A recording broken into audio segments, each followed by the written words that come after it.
Thank you. 6:47 on this Wednesday. Major winter storm taking shape to our north that's locking in the colder weather for us for at least a couple more days, and then a nice warm up as we head into the weekend. Let's get into the details. This is going to be significant. If you know anyone that's traveling Friday, this could be a big deal, and it's going to impact places in the south. Yes, that is Dallas. That is snowfall accumulation in Dallas over the next several hours. The snow develops during the day tomorrow in North Texas along the Red River and spreads into places like Arkansas.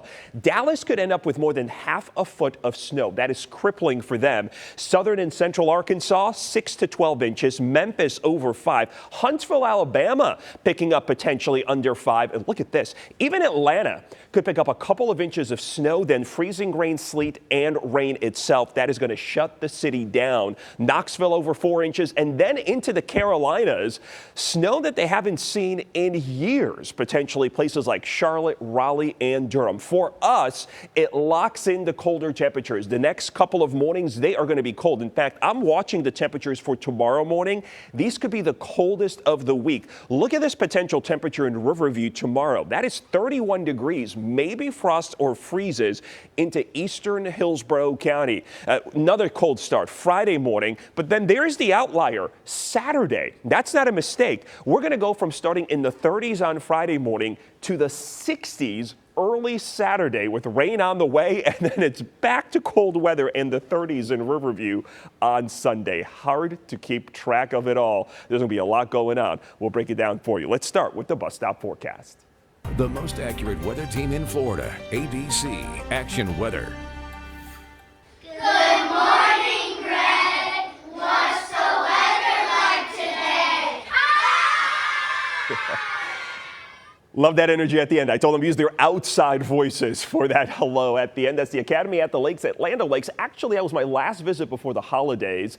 I wanted to save them until we're all back to our regular routine in January to show them. I'll be back on the road today, heading up to Zephyr Hills. Can't wait to see that. I've already heard from one parent. Apparently, one of the kids there is a real big tornado fan and wants to be a meteorologist. So I'll make sure we cover lots of tornadoes today in Zephyr Hills. Temperatures in the 40s out there this morning. It is cold in Tampa now, 30s outside of the larger cities. Jackets and sweatshirts, absolutely heavier parkas, and you're going to need those extra layers heading home this afternoon as temperatures will be in the upper 50s. Don't forget the pets. Trixie, she's wearing her sweater. What a cutie. But she's also giving you that look, Nancy, like, this is not enough. I'm still not going out. Temperatures in the 40s through at least 8 o'clock, then we'll be back up to the 50s later in the afternoon. Let's get into the Super 7 day. A lot going on over the next several days, starting you off with, yes, the temperatures, they are going to be chilly out there this morning, 30s and 40s, a little better than yesterday, maybe upper 50s to some low 60s in the afternoon, but that's only for an hour or two. By 8 o'clock, we're back down in the 40s, and watching those temperatures for tomorrow, I don't think they're going to be a ton colder. I don't think we'll see widespread 20s, okay? I don't think that'll be the case, but maybe a degree or two lower in the interior, so we may see frost advisories covering a little bit more ground later today compared to what we saw overnight last night. Temperatures back to the low 70s after starting in the 30s and 40s on Friday, and then here comes the rain on Saturday.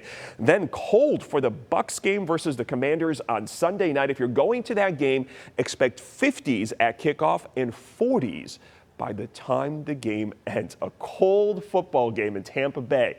That's definitely unusual. Take a look at the roadways out there this morning. 275, 75, and I-4 all slowing down. Watching the volume build into downtown on I-4 past the casino, heading into Malfunction Junction. We're in the red there through Ybor City. Not unusual for this time in the morning. No accidents reported so far. I-4 75 to 275, 15 minutes. That could top out at 30 minutes on a busy morning, so we're actually doing pretty good. The Plant City area below 20 minutes. I'll take that as a win. Alexander to McIntosh, still slow.